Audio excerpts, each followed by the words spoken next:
So have you ever heard of the shoe brand Vessie? You probably have because I talked about them before. And look, these shoes, these sneakers, tennis shoes, whatever you want to call them, they're absolutely gonna change your life. For the better, that is. Absolutely for the better. They are fully waterproof. That doesn't mean they are water resistant. It means they are waterproof. There is no doubt some footage of me playing on screen now with my feet in a river or in some puddles or something. I think there's even one where I'm spraying the shoes down with a shower, just because they are that waterproof.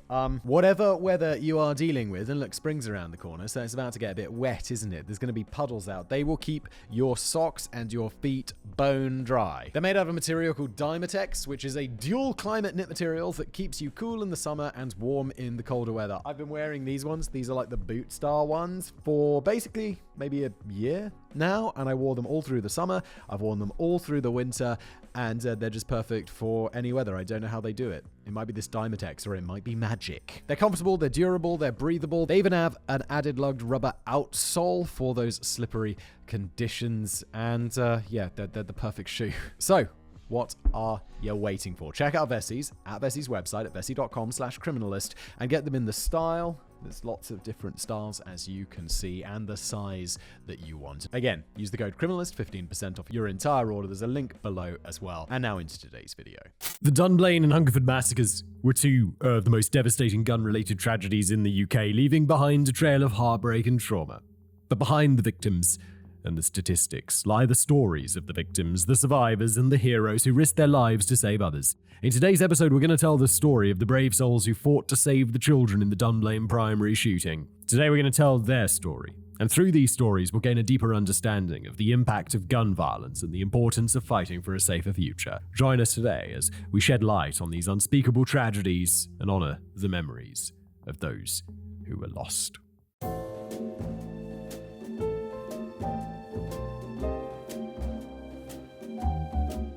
Yes, hello everybody, welcome back to another episode of The Casual Criminalist today, because apparently one mass shooting is not enough. Dave, who wrote today's episode, has decided to roll two into one. I think because there's a larger idea about the change to gun laws in the UK and what that led to and all of that stuff, so I don't think we're going to get too political. I probably instructed Dave not to get too political, because I don't like doing political. Anyway, let's just jump in, shall we? The format of this show is...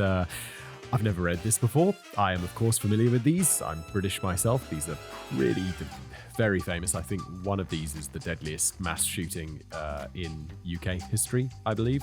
Fortunately, it was a very long time ago. 1990s, I believe. 1980s, perhaps. Anyway, thanks, Dave, for writing it. Let's just jump in. Ready? I'm ready. Before we get started, I just want to let everybody know that today's episode will follow a slightly different format than usual, as we'll be covering two separate crimes. As the gun reform debate rages on in the US, I thought it would be interesting to cover two of the worst gun-related crimes in the UK, as well as the subsequent law changes that these crimes brought about and whether or not those reforms were effective. So without further ado, let's get into the first story. On the 19th of August 1987, Susan Godfrey was travelling to the birthday party of one of her grandparents with her two small children, when at the recommendation of her father, she stopped at the Savernake forest for a picnic. This recommendation would be one that her father would regret for the rest of his life. Susan would never make it to the birthday party, nor would she enjoy a quiet, relaxed picnic in the forest with her children. The events that took place over the rest of that day would briefly turn the sleepy town of Hungerford, a place that the majority of people living in the UK have never heard of, into the most talked about place in the world. Unbeknownst to Susan, just a few meters away from where she parked her car, dressed in military camouflage gear and carrying several weapons, including an AK-47 assault rifle and a Beretta pistol, stood the man who would not only end her life, but the lives of 15 other people, and would be the responsible for severely injuring 15 more. How did he get an AK-47? I don't remember what the changes to the gun laws in the UK were, but surely you couldn't just have an AK-47 even before these crimes. Who was Michael Ryan? Born on the 18th of May 1960, Michael Robert Ryan was the only child of Alfred and Dorothy Ryan. Known to the locals as a quiet and morose individual, Ryan had no real friends except for his mother. Although he was frequently bullied at school due to his small stature, he never fought back or protested, preferring instead to keep his emotions hidden. After leaving school, he developed a fascination with firearms and created an entirely fictitious persona for himself. He would tell anybody who would listen that he was a former paratrooper, and he now owned a gun shop. Although everybody who lived in the area knew that Ryan had spent almost his entire life unemployed, he was known to be quite irate if his lies were at all questioned, and so people just let him get on with it. After all, he wasn't hurting anybody. He was just Michael, the crazy bullshitter from down the pub. Every town has a Michael. The man who claims to be exceptionally wealthy, but seems to spend an inordinate amount of time drinking cider in the park. There could be the former Hell's Angel who actually rides a 49cc moped, or the expert knife fighter who can barely hold his cutlery. Ryan was Hungerford's version of this guy. Yeah, people do this. It's like, do people really believe? Like, you're just going to carry on with that lie? You're like, yeah, nah, it's just I'm extremely wealthy. I just love sipping on cider, wearing my smelly clothes when everyone else is at work because I'm rich. I'm rich and I'm dead sexy. Okay. During his late teens, he obtained the necessary firearm certificates required to own a shotgun, assault rifle, and a number of handguns, and these became his obsession. So apparently you could get a certificate in order to own an assault rifle. That's insane. Even handguns are extremely illegal in the UK. Like, the police don't even have them. And I'd never held a like a 9mm gun, that sort of gun, like a handgun, until I left the UK. And then I went to a shooting range abroad and shot one. And I was like, oh, that's a new experience. But I've shot like all sorts of rifles and shotguns, of course, because those are fairly common. But handguns, assault rifles, not so much. In fact, not at all. So a quick recap to check against a list of warning signs. No friends? Check. Unhealthy relationship with his mother? Check. Living in a fantasy world? Check. An obsession with firearms? Oh, yes.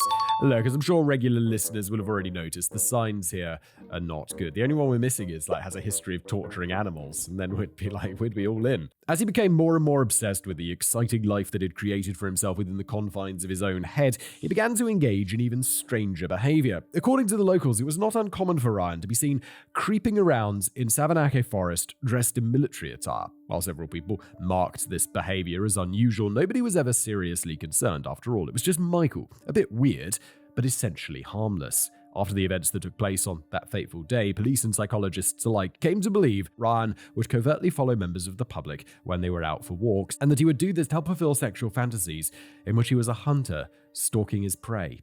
If you're having sexual fantasies where you're a hunter stalking your prey, you need to see a psychiatrist. You need to talk to someone about this and get on the right sort of medication or into the right sort of therapy, because that's not a normal sexual thing. It's like, what's your sexual fantasy? Like, nurse, something like, I don't know, like, what do people have? And then it's like, no, my sexual fantasy is hunting women. Bro, no. Sadly, in a turn of it's like, Simon, don't kink shame. Yo, when someone's kink is hunting women in a forest, that's not okay. At least we can agree on that. Sadly, in a turn of events that's only too familiar, the day came when imagining and fantasizing was no longer enough. And that's why you have to see somebody. That's why you have to talk to someone who's going to be like, well, let's just try and get you away from that a little bit. And maybe we could do that with therapy. Maybe we could do it with drugs. But it's best to try, okay? Breaking point. It's unclear as to what finally caused Ryan to snap, although a few sources claimed that earlier that morning he'd had an argument with his mother. Whatever the reasons, on that beautiful morning, at a well-known picnic spot in the forest, he finally lost what was left of his self-control, and a monster was born. As Susan sat on a picnic blanket near her car with her two children, Hannah aged 4 and James aged 2, Ryan approached the family, pointed a 9mm Beretta pistol directly at Susan, and instructed her to strap both of the children back into their car seats. Although terrified, Susan complied, and as Ryan picked up the picnic blanket and instructed her to walk in front of him into the woods, she told her children to wait there for her. She'd be back soon. What happened next is not entirely clear. However, the police believe that after Ryan walked Susan a short way into the forest, he attempted to sexually assault her, and when she resisted, he shot her 13 times and covered her with the picnic blanket. This done, he walked back to the silver Vauxhall Astra GTE, which was parked close to Susan's car, and without a word to the two children still in the car seats, he drove off in the direction of Hungerford. Okay, so at least he got back in his car and left the children there. Quite understandably, these two children were terrified. They had heard multiple gunshots, and seeing Ryan return without their mother only caused them to become more concerned. After some time, it's difficult to be specific as we are, after all, relying on the testimony of a 4-year-old child, had her unbuckled the seatbelts and they went in search of their mother. In the only bit of luck that these poor children had that day, they began searching in the wrong direction and so did not come across the bullet-riddled body of their mother.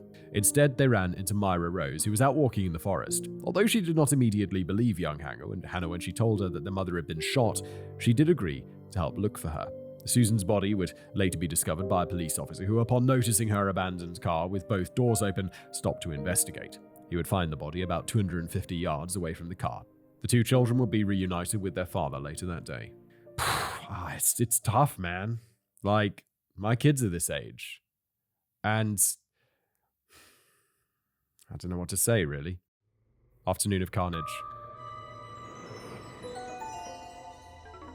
After leaving the site of his first murder, Ryan drove to Foxfield petrol station not far from Hungerford. Once there, he proceeded to fill his car with a 5-litre petrol can.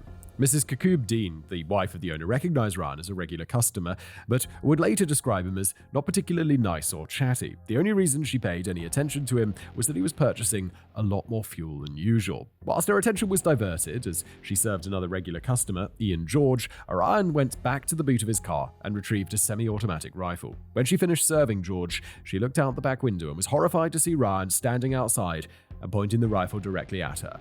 The quickness with which she reacted in that instant undoubtedly saved her life. Yeah, you hit the deck, man. If someone's pointing a gun at you, just get down. As she ducked beneath the counter, Ryan's bullet shattered the safety glass and ricocheted harmlessly off into the shop. As George fled the scene on his motorbike in order to get help, Ryan burst into the shop and once again pointed his rifle at Dean. Terrified, she begged for her life to be spared, but Ryan reacted as if he could not hear her at all. Absolutely convinced that she was about to die, Dean watched as Ryan pulled the trigger, and nothing happened. Appearing to be slightly confused, he pulled the trigger several more times with the same result before turning around, leaving the shop, and driving away. Dean immediately contacted the police, having received a report of an armed robbery from George, and were already on their way. After leaving the petrol station, Ryan drove to Hungerford and stopped off at 4 South View, the house that he shared with his mother, whereupon he shot and killed the family dog, changed his clothes, loaded his pockets with ammunition, and packed a bag with food and first aid kit before leaving the house and trying to drive away in his car. Sadly, we have no idea what he planned to do, and we'll never find out. It seems logical that having filled up the car and an extra can of fuel, it planned to go on the run or into hiding. Unfortunately, for many of the residents of Hungerford, his car wouldn't start. After several attempts to get it going, he angrily leapt from the vehicle before wildly firing 5 shots into the boot, or the trunk for our American viewers. It was at this point that Ryan appeared to lose what little control he had managed to maintain. Taking the fuel can from the car, he returned to the house, doused everything that he believed would burn with petrol, and set the building ablaze. Leaving his home one final time, Ryan retrieved his beloved gun collection from his car and set off down the street. Quickfire murder. Now far beyond the reach of any reason, Ryan set off in search of more prey. The next 2 people, unfortunate enough to be discovered by Ryan, Roland and Sheila Mason, had been his neighbors for many years. According to one source, the 2 families had been fairly close since the death of Ryan's father, and Sheila was particularly a good friend of her mother's. However, none of this mattered to Ryan. When he came across the couple relaxing in the back garden, he shot Sheila once in the head and Roland 6 times in the chest, both of them being killed instantly. Marjorie Jackson, one of the individuals who actually survived his attack, was his next target. Drawn to the window by the sound of gunfire, Jackson was staring in shock at her 2 dead neighbors when Ryan shot at her. Although she was seriously injured, she managed to make it to the phone and called both her husband and the police. While she waited for help to arrive, Ryan ran up and down the street, shooting at anything that moved. Curiously, at this point in his murderous rampage, one surviving eyewitness claims that he shouted to several groups of children that they should get inside where it was safe. This action suggests that he might have been more in control of his mind than some experts would later suggest. He spared the 2 children in the morning, encouraged other children to get off the streets, and as far as I can ascertain, generally did his best to ensure that no children got hurt. Now, don't get me wrong, I'm not suggesting that this makes him in any way a good guy, but what it does do is suggest a degree of mental capacity rather than the frequently implied mindless crazy person no longer capable of rational thought. Were they analysing this later because he didn't kill himself? I don't remember this at all. I don't remember. These were a very long time ago. This was before I was born? 1980s? I'm sorry, I forgot the date this was happening. But so he went to court and they analysed this. Surely just I don't know. I always feel like, don't these people kill themselves at the end? Isn't that what usually happens? And sometimes they're a coward and they don't. I mean, you're already a coward. You're shooting innocent people, but you know what I mean. Another person who was incredibly lucky that day was Dorothy Smith, a 77-year-old, partially deaf Hungerford resident. Upon hearing several loud bangs, she went out into the street to investigate. With an apparent lack of any idea as to what sort of danger she was in, she shouted at Ryan, in that way only certain old ladies can. "Is that you making that noise? You're frightening everybody to death! Stop it, you stupid bugger!" She would later tell reporters that he looked at her with extremely vacant eyes before heading off down a footpath that led to Hungerford Common. His next victim, 14-year-old Lisa Middenhall, was crouching by her front door as she removed her shoes. Ryan smiled at her before shooting her 4 times in the legs and stomach. Luckily, she was able to drag herself inside and close the door before he could finish her off, but although she would survive, she would sustain life-changing injuries. The next person, Kenneth Clemens, wasn't so lucky. I don't like the use of the word lucky, Dave. You use lucky a lot here. None of these people are lucky. They're just less unfortunate than some others. Because lucky has this positive connotation, and it's like you're not lucky if you miss a plane that's going to crash. You just missed the plane. Is that luck? I guess it is luck, but it feels weird to use a positive word in this context. I filtered it out a few times so far. Maybe it is the appropriate word to use. It just feels weird to use it, doesn't it? Whilst walking along the footpath with his family in the opposite direction to Ryan, he was shot once in the head and died instantly. The rest of his family were literally forced to run for their lives. At this point, you might be wondering, well, where the the police? I guess not quite yet, because I'm not sure of the time frame on this, but it could all have happened very, very quickly, and they don't exactly know where he is. Plenty of people have called the police, but he's moved on rather rapidly. I mean, hadn't they been alerted to the fact there was an active shooter in the area some time ago? Well, the police had a problem. Although they were able to monitor Ryan's movements from a helicopter and put roadblocks in place to prevent anybody entering or leaving Hungerford, the nearest armed response unit was several hours' drive away. Are you having a laugh? Wait, I was just thinking for a moment, like, surely before, did the police never have guns in the UK? This is all before when I was born. Like, police have never had guns in my living memory. So, regular bobbies on the street. So, even when people could buy and get a license for a handgun and assault rifle, the police still didn't have guns. They didn't have more guns. I assume that everyone got rid of the guns at the same time. How can an armed response unit be several hours' drive away from anywhere? What if they have a situation like this? That's just wild. Furthermore, the Hungerford police station was at the time undergoing serious restoration, and because of this had only 2 working telephone lines. Not only were these lines quickly overwhelmed by people calling in to report shootings, members of the police had to deal with a massive influx of calls from members of the press, many of whom would later flock to Hungerford, not only getting in the way of vital emergency services, but in some cases even unlawfully obtaining access to crime scenes by pretending to be forensic investigators. Oh, media, just don't go too far, It's like, press is generally good, but then you get these situations where it's like, press, stop it. You're being a dick. It's always the same highway. All balls, no brains. How I feel about these figurative pieces of excrement cannot adequately be described with the use of mere words. Again, coming down so hard on the press when there's a guy who's shooting kids running around. Yeah, it's not cool of the press, but they are just doing their job. Okay, the person pretending to be a forensic thing is going too far, but they don't know they're clogging up the phone lines. They don't know there's only 2. It's their job to phone up and ask what's going on.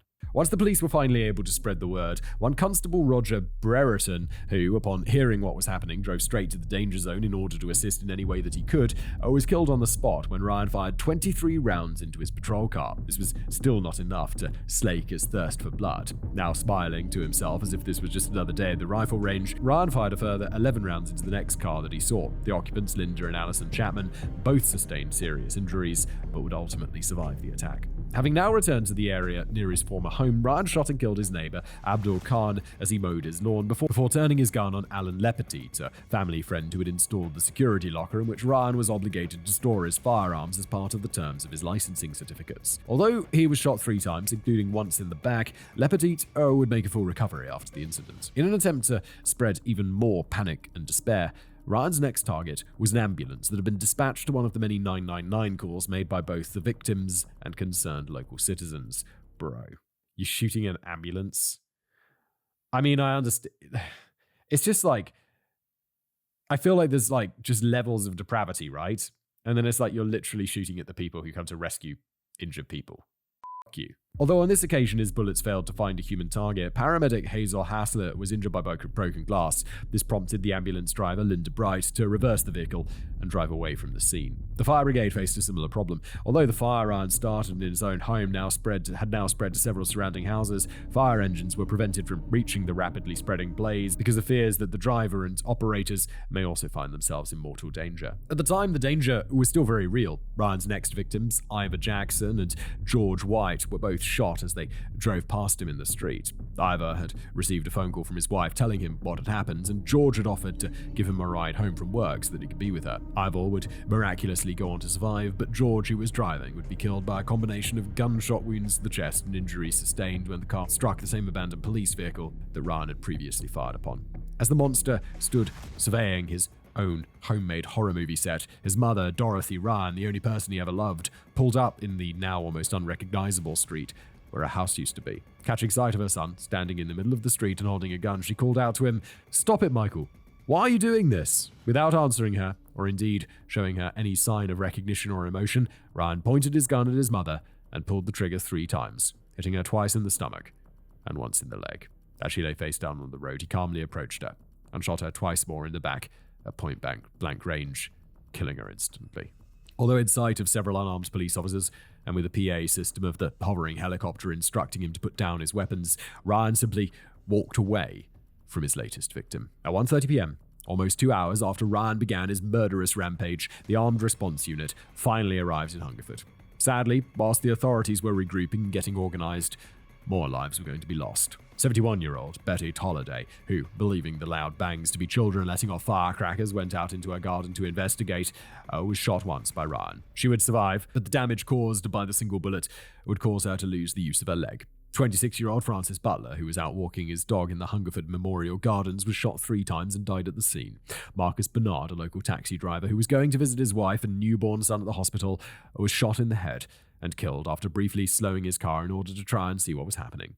After killing Marcus, eyewitnesses claimed that Ryan Starr seemed to have a brief moment of clarity. He looked disgustedly at the rifle in his hands before hurling it to the ground and looking around as if seeing everything clearly for the first time.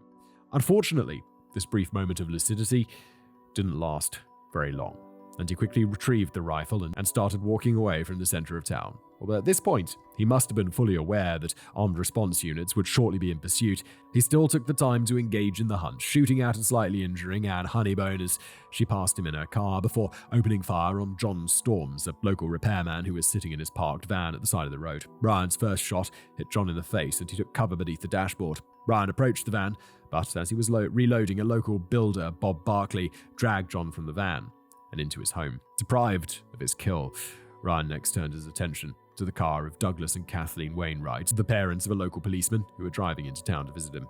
Douglas was killed instantly and Kathleen sustained serious injuries. In a bizarre twist of fate, which I'm sure will haunt the aforementioned policeman until the end of his days, it had been he who had signed off on the paperwork that Ryan submitted in order to obtain a modified firearms license. It was this license that allowed Ryan to own the high-powered assault rifles that had caused so much devastation that day. I don't know, I feel like when you have situations like this, it's like you do the best that you do what you're doing at the time. It's like, yeah, I made a decision that was based on the best information that I had at the time.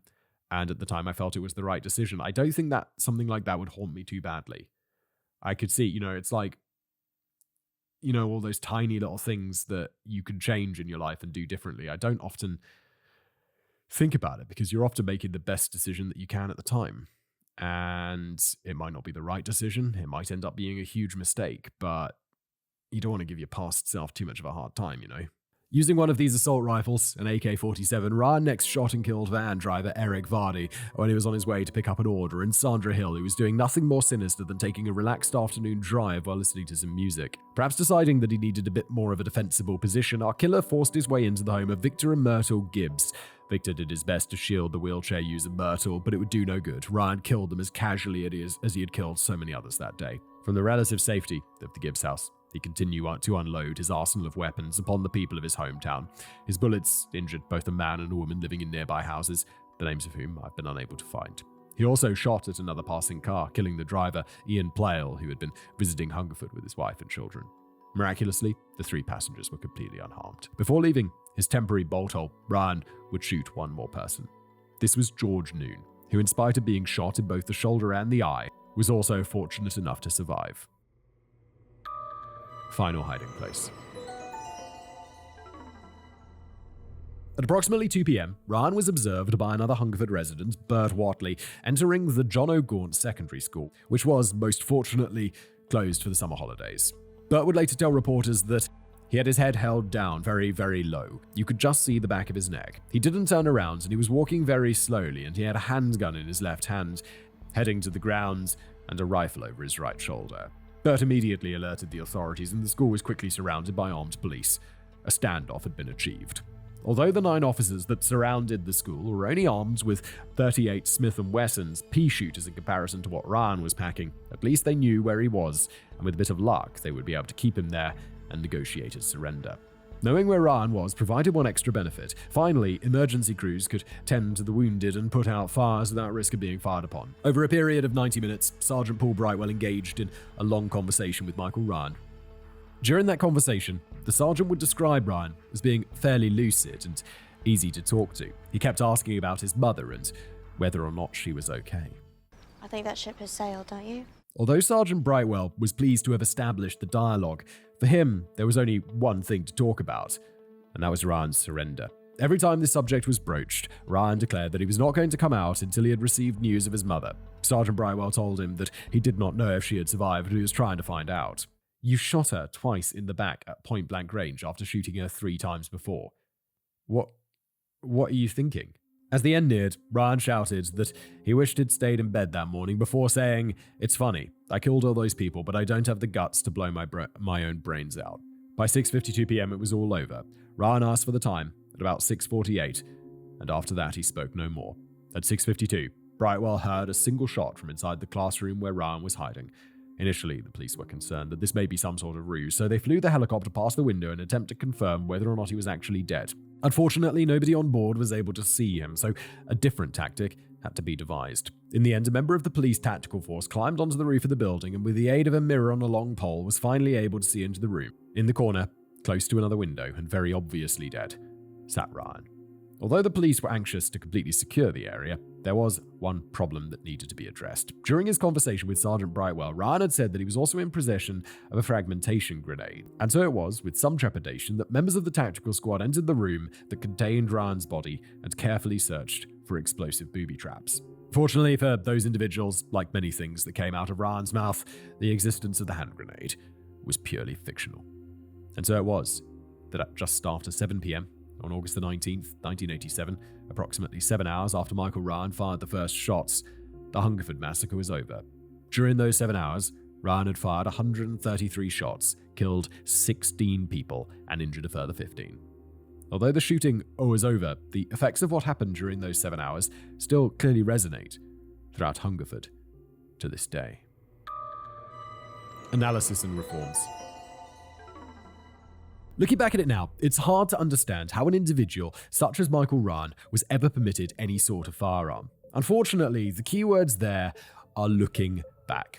Hindsight is so often used as a stick with which to beat people of the past for perceived stupidity that in many instances the bigger picture is lost. Should that police officer who authorized Ryan's firearm certificate have rejected his application? I'm sure he thinks so now, especially as that modification ultimately led to the death of his own father. However, within the confines of the law, he was given no grounds on which he could have denied Ryan his modified license. At the time Ryan had submitted the application, he had no previous trouble with the law, no registered mental health issues, and by joining a local gun club where many people would vouch for his competence, he had built himself a completely plausible reputation as a responsible gun owner. Although many locals would later describe Ryan as a strange individual, nobody was ever concerned enough to mention this to the authorities. Therefore, not knowing Ryan personally, little if any blame could be laid directly at the feet of this one police officer. Yes, entirely agree, you can't deny someone a gun license just based on them. Well, he seems a little bit odd. He's a bit of a liar. He tells tall tales. That's not enough, I'm assuming. Law is rarely grey.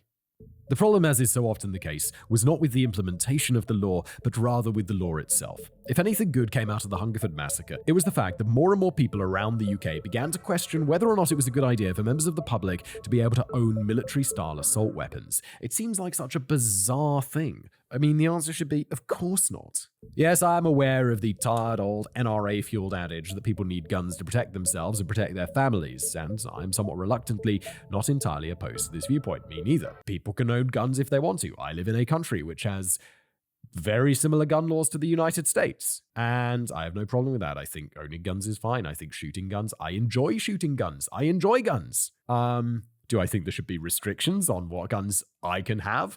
And all sorts of, do I think there should be licensings? Abso-fucking-lutely. I do often wonder, however, just how many people you would have to have pissed off over the years in order to genuinely believe that you would require a Kalashnikov and several magazines of ammunition in order to defend your home. In most cases, I would have thought that a 6-shot revolver would be more than adequate for this purpose. Entirely agree. As a direct result of people asking this question and campaigning for change, under the Firearms Act 1988, semi-automatic and pump-action rifles and shotguns were banned, except those chambered for 22 ammunition.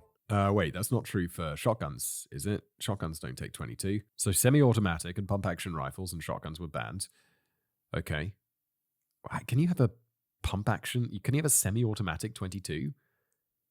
I don't think so.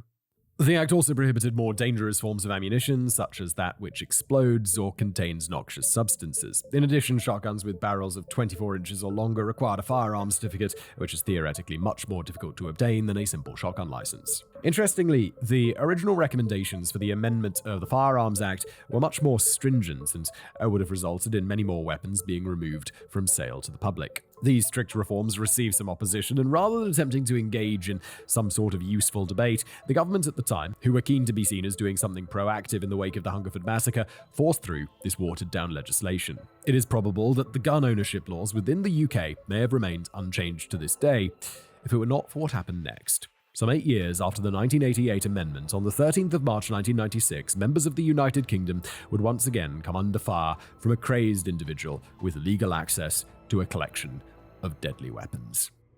Part 2. The Dunblane Massacre. When Ron Taylor, the head teacher at Dunblane Primary School, set out for work on the morning of the 13th of March 1996, he believed that it would just be an ordinary day at the office. In an interview given 20 years later, Ron recalls that it was a beautiful morning. It was very bright. It was frosty. The snowdrops were out in profusion. There was even some snow on the grounds. There was a real hint of summer to come. It was beautiful. Ron had truly no idea of the events of that day that would change not only his life, but the lives of everybody in the school, everybody in the local area, and those of hundreds of thousands of people across the UK. Upon arriving at the school, Ron set about his usual business of the day. At approximately 9:30 a.m., he had a series of loud bangs. Briefly, Ron attributed these bangs to some sort of building work. Although, as far as he was aware, no such work had been scheduled for that day. He just assumed that he had either been told and forgotten about it, or somebody had neglected to inform him. Either way, no big deal, right? Well, wrong. About a minute later, a member of staff burst into Ron's office and told him that somebody was shooting in the gym. Immediately, he sprinted from his office and headed in the direction of the gymnasium. What he found can only be described as utter carnage. 15, 5, and 6-year-old children, and one teacher had been shot to death, and many more were seriously injured, and the shooter lay dying from a self-inflicted gunshot wound to the head. I don't understand the previous one, but it's f***ing children, man. Like, it's children. They're 5. They're 6 years old. I just don't get it. I don't get it. How is somebody capable of such a heinous crime allowed access to firearms? And to quote the condolence cards that would later be left outside the school, why them? In order to attempt to answer these questions, we must take a closer look at the individual behind this despicable crime, disgraced former Scout leader and suspected paedophile Thomas Hamilton. Born on the 10th of May 1952, Thomas Hamilton was the only son of Thomas Watt and Agnes Hamilton. Thomas Jr. never got to know his father, as at the time of his birth had already left his wife for another woman and filed for divorce. Agnes was, at the time, working as a hotel chambermaid, and money was extremely tight, so when her adoptive parents offered her the opportunity to go and live with them, she gratefully accepted. Originally, she planned to live with them for a while in order to save some money before going out again on her own. When Thomas reached the age of 2, something rather strange would happen. Agnes's parents would officially adopt him, and he would be raised to believe that not only were they his biological parents, but that his mother was in fact his older sister. That doesn't say, I mean, it's strange, but it's not the strangest thing in the world. The truth would not be revealed to him until he was about the age of 22. Try as I might, I've not been able to find any information on why this bizarre deception was carried out. I suppose that it's possible it might have been done to avoid awkward conversations as to the whereabouts of Thomas, his biological father, but if that's the case, it seems to be rather extreme. As I said, this is mere speculation on my part. I just speculate that they wanted him to have as ordinary childhood as possible, and that he's not going to know the difference. Like his mum had him as a single mother, very young, and maybe her parents were like,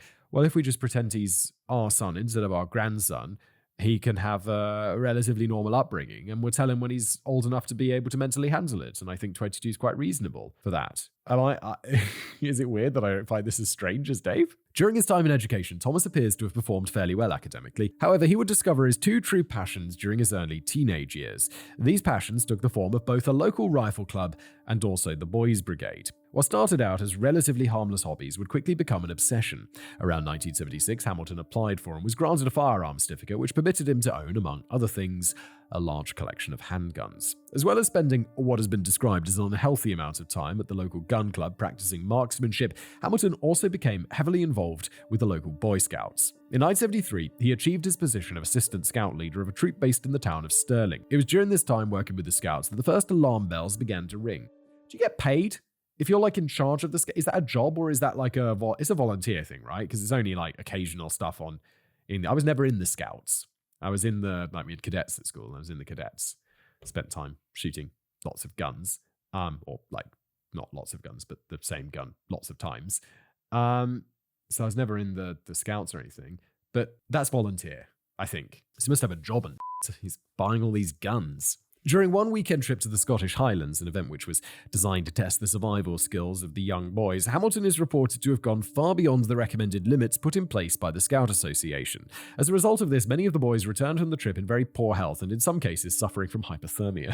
I have to say, when I was at school, we went on one trip. It was somewhere in Wales, and it was November, and we were hiking the whole day, and then we were camping at night, and it was bloody freezing. And I remember just like not having a sleeping bag that was warm enough and just shivering my ass off that whole night. And I don't think anyone went to hospital the year I went, but the next year, like a bunch of people had to go to hospital because they got hypothermia. And then the school said that the guy who ran that winter camping trip could no longer run the winter camping trip because it's not a good look to have children going to hospital with hypothermia. It was fun though. No, it was horrible. It was cold. On at least two other occasions, Hamilton took groups of boys to the Highlands on the pretext of engaging in walking expeditions. Although adequate sleeping arrangements should have been made, he claimed that on these occasions the venues had been double booked and that he and the children were forced to sleep huddled together in the back of his van in freezing temperatures. Although it is possible that double booking could happen once, in my opinion it's highly unlikely that it would happen several times. I get the feeling this dude just likes sleeping in the back of his van with kids, which is weird. What a weirdo. I'm telling Dad. Members of the Scout Association appear to have shared my opinion, and upon looking into the matter a little more closely, they discovered that on both occasions Hamilton had not attempted to make any accommodation reservations at all. Parents and Scout leaders alike were outraged that he had placed these children in such danger, and Hamilton was asked to resign from his post. Yeah, that's one of those like, look, Hamilton, we're going to ask you to resign, and if you don't resign, we're going to fire you, which is going to look worse. So why do they do that? Just fire people. This guy clearly needs firing because he shouldn't have another job like this. Don't be like, oh no, I resigned. I had the opportunity to resign. I resigned. It was my own volition. Just fire the fucker. Appearing to genuinely believe that he had done nothing to warrant this, Hamilton protested vociferously. Nevertheless, the then county commissioner of the Scouts, Mr. Brian D. Fairgrieve, decided that the Scouts would be a much better and safer place without Hamilton and contacted him directly, instructing him to return his warrant book. Fairgrieve would also write to the Scottish Scout headquarters in order to explain why he had made the decision. As this letter contained several important observations, I've included it in full. It reads, "While unable to give concrete evidence against this man, I feel that too many incidents relate to him, such that I'm far from happy about having his association with Scouts. He has displayed irresponsible acts on outdoor activities by taking young favorite Scouts for weekends during the winter and sleeping in his van, the excuse for these outings being hill walking expeditions. The lack of precautions for such outdoor activity displays either irresponsibility or an ulterior motive motive for sleeping with the boys. His personality displays evidence of persecution complex, coupled with a rather grandiose delusions of his own abilities. As a doctor, and with my clinical acumen, I am suspicious of his moral intentions towards boys. Oh my god, dude. Why did you... If this was going through your fucking minds, why were you like, let's ask him to resign? How about... Fire his ass! I want him gone! Fire him, and also send that letter to the fucking police, just in case. There's nothing to go on. It's probably nothing. They're not going to be able to do anything. But just so you know, just why not? Just drop them in the CC. I mean, I know they didn't have email or whatever, but do whatever the postal version of that is. After his numerous appeals were rejected, Hamilton divided his time between working at the DIY shop that had opened in 1972, continuing to practice marksmanship, and setting up and running at least 15 different boys' clubs specializing in shooting, football, gymnastics, and outdoor pursuits. How about we don't let that guy work with kids? What do you do in that situation? Like, I feel I've got kids. If I was going to sign them up for some sort of shooting club, I would want it to be official enough that the people who are running that shooting club have been vetted so we know that they're not weirdos, right? Or I'd be very keen to do it if it was associated with, the school rather than just some dude or some official organization. Because, although Jesus Christ, weren't the Scouts just sued in America for hundreds of millions of dollars or something because of all of the dodginess that was going on? I don't know enough about that story to elaborate further, but there was some weird shit going down, wasn't there? But still, I feel that the risk there is lower than the risk with this random weirdo dude who's yeah, no, I've got a gymnastic club for boys. It's fucking weird, bro. Although the scouting organization had done everything they possibly could to keep him away from young children, Hamilton had found another way. To begin with, these clubs were very popular, with some of them attracting as many as 70 members, including at one point professional tennis player Andy Murray, who was a student at Dunblane School at the time of the massacre. No, he fucking wasn't. Jesus Christ, really? That's intense. Fun fact, Andy Murray is my exact age. He's born on it. I think that's true. I'm pretty sure that's true. Just let me check. I think he's born on exactly my birthday. Why would, when I search Andy Murray, would it come up with Andrew Murray, minister? Some South African dude. Everyone just wants Andy Murray, the tennis player. What are you talking about? The hot one, not the other one. Yeah, he's exactly my age. May 15th, 1987. There you go. It appears that none of these clubs remained particularly popular for long. When asked about this, Hamilton would say that it was down to the children's lack of discipline and commitment. He would frequently engage in long rants about how weak and unhealthy the children of the time were, often adding that he hated fat kids and despised parents for constantly feeding them junk food. In actuality, the reason the popularity of his clubs declined was a very simple fact, which could be summed up in only 5 words: his behavior towards the children. Oh, what? It was? Also, his behavior towards the children could totally count as him being hey, you fat fuck, I hate you and your parents. That's also shitty and a reason that the membership would decline. But I also get the feeling that there's other sorts of behaviors that probably caused it to decline. So let's see what those were. Love this. Love it when we go these places. Jesus Christ. Parents became increasingly concerned with the way that Hamilton was interacting with the boys. As one parent put it, quote, "The entire evening seemed to be based around Hamilton shouting at the boys. It was less of an enjoyable extracurricular activity and more of a series of regimented military drills." Oh, okay. I thought there was going to be more weirdness going on.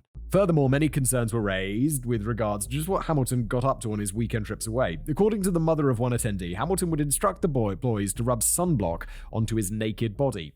Well, there we go. Several other boys claimed that during the evening at these summer camps, Hamilton would whip them with a metal rod before rubbing them vigorously with lotion. How is this guy not getting on that sexual offenders register yet? Just get him on there and keep him away from all children for the rest of his life. Let's put a GPS tracker in his bones. Let's go.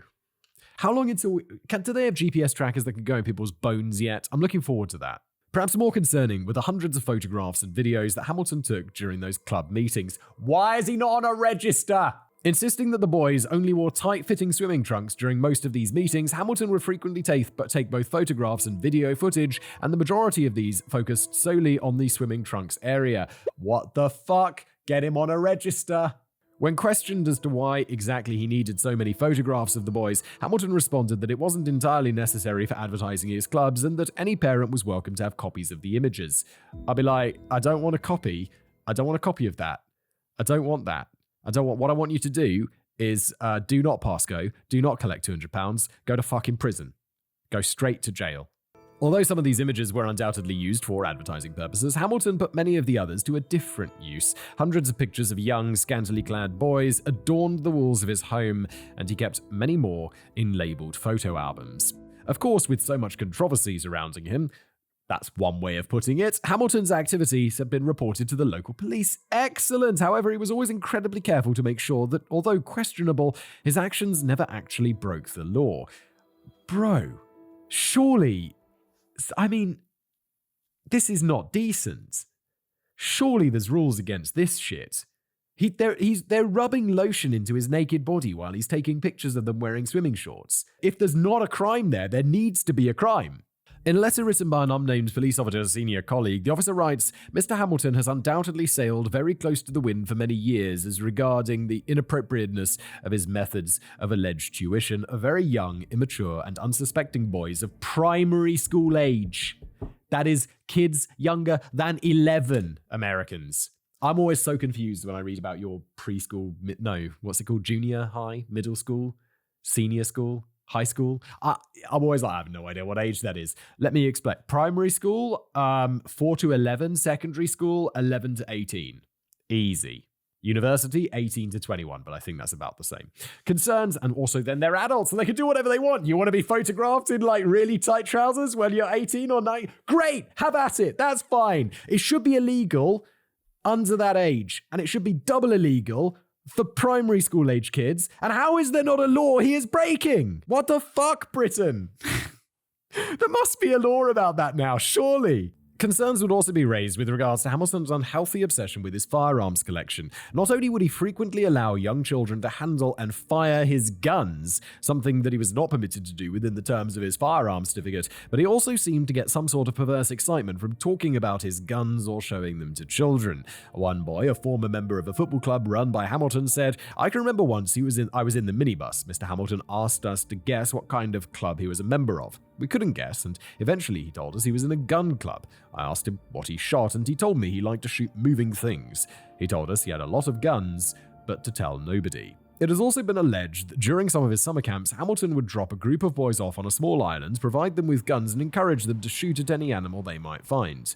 Bro, come on. Let's get him for that at least. That sounds definitely illegal. Let's get him in prison for that, and then when they're sentencing him, just bear in mind that he's also a fucking weirdo.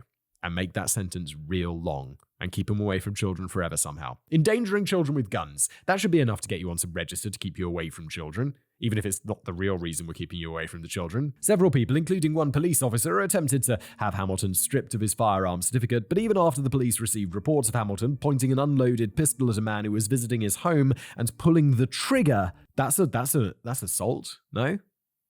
Come on. That's get him in court. Getting those guns taken away. No action was ever taken against him due to lack of evidence. The former Deputy Chief Constable of Central Scotland, Douglas McMurdo, would later explain to an inquiry that he had no reason to believe that Hamilton was a violent or dangerous person, going on to say, nor did he do anything which would have given me evidence to revoke his firearm certificate. What are you talking about? McMurdo would also claim that 5 further firearm incidents involving Hamilton were not reported to the police until after the shooting. With more and more people becoming increasingly concerned about Hamilton, he himself retreated to an expertly sculpted cocoon of denial. Claiming that everybody was out to get him and destroy his reputation, he began a ferocious letter-writing campaign, during which he wrote to, among other people, patron of the Scouts Association, Queen Elizabeth II. In this letter, he complains of unfair treatment from the Scouts Association and claims that due to jealousy about his popularity with the boys, a small number of Scout officials had not only removed him from the association, but through several covert channels, had attempted to block him from working with children in any capacity.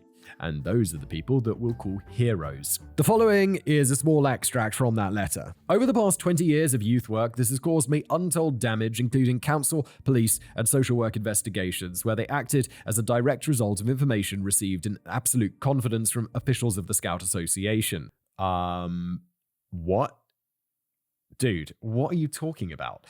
So someone from the Scout Association tells the council or police or social workers that you're a sicko, and then they come and investigate you. Where's the privilege there? Where's the confidence? There isn't any. They were telling them on the idea that they would come and hassle you. That was the whole point of them telling them. It continues. Any subsequent investigation was instigated on a whim and without proper complaint, cause, or justification.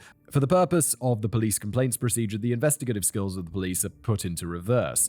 It seems to be a tactic of the police during any investigation to spread innuendo to as many people as possible and in such a way to cause maximum damage, and then when their investigation comes to nothing, they do nothing about retracting their accusations. This has probably been the most damaging of all on the part of the police and council. Yeah, dude. It ends there. Yeah, the reason that they're spreading that innuendo and talking about it is because they're like, well, we can't get him on those images of kids in tight swimming costumes that he's hanging up around his fucking house. But what we can do is make people aware that this guy's a weirdo and they shouldn't work with him. The reason this is happening to you, dude, is because you're a fucking weirdo. All right? It's not complicated. You don't need a big brain to figure it out. Hamilton would also write a number of letters in which he described his anger at no longer being allowed to use the school premises for his clubs. Mate, you should not be allowed anywhere near school premises. I'm not going to include any of those letters. It is enough to say that they contained more of the same complaints that he had sent to the Queen. He was being persecuted due to jealousy, he had never done anything wrong, the police were out to get him, that sort of thing. As his animosity towards generally everybody grew, it appears that his plan for revenge on the society that had so wronged him began to take shape. It is possible that he had been planning his attack for up to 2 years before it happened. One of the few remaining members of his boys' club would later say that Hamilton was obsessed with the goings-on at the school. He would ask about routines, he would ask what classes used the gymnasium and when, and by the time that fateful day rolled around, he possessed an extremely detailed working knowledge of almost everything that happened at Dunblane Primary School. The massacre. On the morning of the 13th of March 1996, Thomas Hamilton drove from his house to Dunblane Primary School at a journey of about 5 miles. He carried with him 4 handguns, 2 9mm Browning pistols, 2 Smith & Wesson M19 357 Magnum revolvers, along with 743 rounds of ammunition and a pair of pliers. Upon arriving at the school, he used the pliers to cut the telephone lines before firing off a few random shots in the playgrounds and forcing his way past 2 staff members. Gaining access to the building via a side door, he calmly walked along a corridor that took him past the empty dining room before running into the gymnasium, which at that time he knew would contain a class of 5 and 6-year-olds along with their teacher, Mrs. Gwen Mayer. Hamilton's first victims were the 2 teachers in the room, Mrs. Mary Blake and Mrs. Eileen Harlett, both of whom he shot and seriously injured. After that, he turned his guns on the children. As these terrified youngsters frantically attempted to hide beneath tables, under chairs, and in storage cupboards, Hamilton casually strolled around the room in a rough circle, shooting and killing many of them at point-blank range. Once he believed he had killed them all, he stepped out into the corridor and opened fire on another group of children, injuring the teacher who accompanied them. After this, he went back to the gymnasium, walked out of a fire escape, and opened fire on a mobile classroom. Fortunately, the teacher had been working with the class inside the temporary structure and already figured out what was going on and instructed the pupils to hide under the tables. This quick thinking definitely saved at least one life. Although many of the bullets that were later recovered had hit walls or bits of equipment, one bullet passed through the back of a chair, which seconds earlier had been occupied by a student. After unleashing that final spray of bullets, Hamilton returned to the gymnasium, and it was at this point that this unbelievable coward placed the barrel of one of his own guns into his mouth and pulled the trigger. As he lay amongst the bodies of those innocent, defenseless children, the door to the gymnasium would fly open, once again marking the arrival of the previously mentioned headmaster Ron Taylor. He was followed shortly after by an off-duty police officer who had been dropping his children off at the nursery that morning. The following description is taken from the report that would be filed by that police officer. I entered and saw carnage. A flurry of thoughts and feelings came on me as I was aware of a strong smell of gun smoke. I also formed the opinion that all the children I saw were dead, as all were motionless. I saw a group of bodies to my immediate right at the entrance doors where I stood. That was the group where the teacher, deceased Mayer, was that died. I can recall that her body was on top of other children. I saw that they were dressed in gym kit, blue t-shirts, and dark shorts. I formed the opinion that they were all dead. I also saw a group to my left, halfway up the left side of the hall. They consisted of about 4 or 5 further children wearing exactly the same state of dress. I formed the opinion they were all dead. The reason that I included this extract is that it confirms without a doubt the unbelievable selflessness and bravery of Mrs. Gwen Mayer. Although faced with certain death, neither she nor any of the other teachers attempted to run or save their own lives, instead attempting to shield their students from this brutal attacker. Ron Taylor, who never spoke publicly about what had happened until 20 years later when the BBC released a documentary to mark the anniversary, described walking into that gymnasium as a vision of hell on earth. He said, "There was an incredible silence. The air was thick with smoke, the smell of cordite, and I just couldn't believe what I was seeing. It was unimaginably horrible to see children dying in front of you." After instructing one teacher to remove 4 traumatized but still walking children from the gymnasium, he and many others did their best to administer whatever care they could, whilst also trying to provide comfort to those who were taking their last breaths. Once the survivors had been taken to the hospital, the police asked Ron to re-enter the gymnasium in order to identify the bodies of the children who had not survived. He told the BBC that this was particularly difficult, as they had only been at school for a short while. He was not familiar with all of them and had to enlist the help of another member of staff. Ron would later be held as a hero for both his actions on that day and the calm and stoic way that he dealt with the press. Sadly, this is an accolade that he does not believe he deserves. Even after all these years, he's still racked with guilt, believing that he should have done more to prevent this from happening. He told the makers of the aforementioned documentary that in a locked box in his cupboard under the stairs, he keeps a collection of newspaper articles, along with his own detailed accounts of the events that took place on this day. Even after all these years, he's never read this account. In his own words, "It's pretty easy to keep that box locked. It is much more difficult to keep the box in my head locked. Ron, it's not your fault, man. Like, fuck that guy." And that's all, man. It's not you. The following's a list of people who tragically lost their lives that day. They're all aged 5. The last one is aged 6. Victoria Clydesdale, Sophie North, Ross Irvin, Maria McBeath, Melissa Curry, Megan Turner, Kevin Hassel, John Petrie, Joanna Ross, Hannah Scott, Emma Crozier, Emily Morton, David Kerr, Charlotte Dunn, and Brett McKinnon.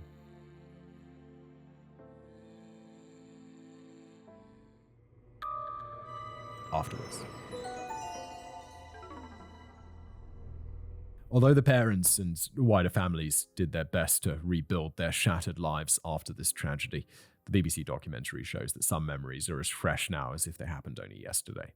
Isabel Wilson, mother of Maria McBeath, remembers the first thing that she saw upon returning home that day was Maria's school shoes. "I picked them up and threw them in the bin. I just couldn't look at those empty little shoes at the bottom of the stairs and knew that she was never coming back." Although several families would move away from Dunblane, many stayed in order to support one another. Isabel said, "We met once a week, and it was terribly important because you could say anything. Their support was key to my survival." Moving on was incredibly difficult for those fortunate enough to survive. In an article published 1 year after the massacre, Robert Weir, father of Stuart Weir, a 6-year-old boy who was shot through the leg by Hamilton, talked about how difficult it was to tell his son just how many of his friends had been lost. He was sitting in the chair, in much a state of disbelief as we were. He's a bright wee boy. From the start, he knew the severity of it all, but telling him what had happened was the hardest thing I've ever had to do. Tell my son that his pals were dead. He was very quiet. The tears came later. When talking about attending the funerals of all of those that had been lost, Robert said, "At every funeral, I would stand and look at the coffin and realize that it could have been us. I feel heart sorry for the families who lost their kids. I don't know how they have managed. If it had been me, I would have been in a straight jacket long before now. I have nothing but admiration for these people. They are extraordinary and so strong." As news of what had happened spread quickly, messages of condolence and support poured in from around the world. The entire UK came to a halt in order to observe a minute's silence, and the Queen visited Dunblane Primary School in order to lay a wreath and meet the families and meet the survivors at a nearby hospital. She also sent the following message to the Secretary of State for Scotland the day after the massacre. "I was deeply shocked by the appalling news from Dunblane. In asking you to pass my deepest and most heartfelt sympathies to the families of all those who were killed or injured, and to the injured themselves, I am sure I share in the grief and horror of the whole country." Gun laws reformed. Although the Hungerford massacre had led to limited gun reform in the United Kingdom, the atrocities committed at Dunblane Primary School sparked fresh debate. Arguments that had previously been used to water down legislation such as this were a one-off were no longer accepted. The Snowdrop campaign, organised by a group of Dunblane parents in an attempt to ban handgun ownership entirely, was able to obtain 750,000 supporting signatures in just 10 days. This number rose to 1 million by the time the petition got to Parliament in June of 1996. Furthermore, the Cullen Report, commissioned by the government to investigate the massacre and make recommendations on how to proceed, recommended that ownership laws should be tightened. At this point, the majority of members of the public were also in favour of a handgun ban, and so the Firearms Amendment Act of 1997 was passed by the Conservative government. This amendment placed an outright ban on all high-caliber handguns, but permitted 22 pistols to be owned and kept at licensed gun clubs. Shortly after this, the Conservative Party was swept from power during a landslide victory by the Labour Party, and the new Prime Minister Tony Blair introduced the Firearms Amendment No. 2 Act 1997, which banned public ownership of any handguns. So, was this ban particularly effective? Well, if you take only a casual glance at the statistics, then it would appear that gun crime rose by a rate of approximately 105% over the next 4 years. However, if we break this down a little, the reason for this increase becomes a little clearer. The definition of gun crime during this period was extremely broad. It included, but was not limited to, any crime in which a gun was present, whether or not that gun was actually fired, any crime in which a pellet gun or air rifle was used, and any crime in which a replica firearm was used. If you remove air-powered weapons and replicas from the statistics, then gun crime did decrease significantly. Furthermore, I'm aware that this will piss off members of the NRA and its supporters, and I don't really care, not wishing to tempt fate, but since 1997, when handguns were banned, there have been exactly no school shootings within the UK. This is only my opinion, but for that result alone, I believe that sacrificing gun ownership was entirely worth it. Yeah, fucking obviously. Isn't it just fucking blindingly obvious? I could drone on for hours and hours about the need for US gun reform, how the Second Amendment was written during a time when owning a firearm meant possessing a 10-pound one-shot musket, and as such was probably never meant to include a rapid-fire assault weapon, or how providing teachers with guns is much more likely to result in more deaths than fewer. However, I think the best way to end this video is with an extract from a letter written by a group of Dunblane parents for students campaigning for tighter laws after the Parkland, Florida shooting, and it reads: "We want to reach out and offer our deepest and most heartfelt sympathy to you and your teachers, and to all the families and friends of those who died at your school on the 14th of February. We have watched and listened with tremendous admiration as you have spoken out for what you believe should happen now, a significant change of attitude towards the availability of guns in your country. We want you to know that change can happen. It won't be easy, but continue to remind everyone of exactly what happened at your school and of the devastation caused by just one person with one legally owned gun. Never let anyone forget. There will be attempts to deflect you, to divide you, and doubtless to intimidate you, but you've already shown great wisdom and strength. We wish you more of that wisdom and strength for this toughest of tasks, one that will be so important in order to spare more of your fellow Americans from having to suffer the way you have. Wherever you march, wherever you protest, however you campaign for a more sensible approach to gun ownership, we will be there with you in spirit."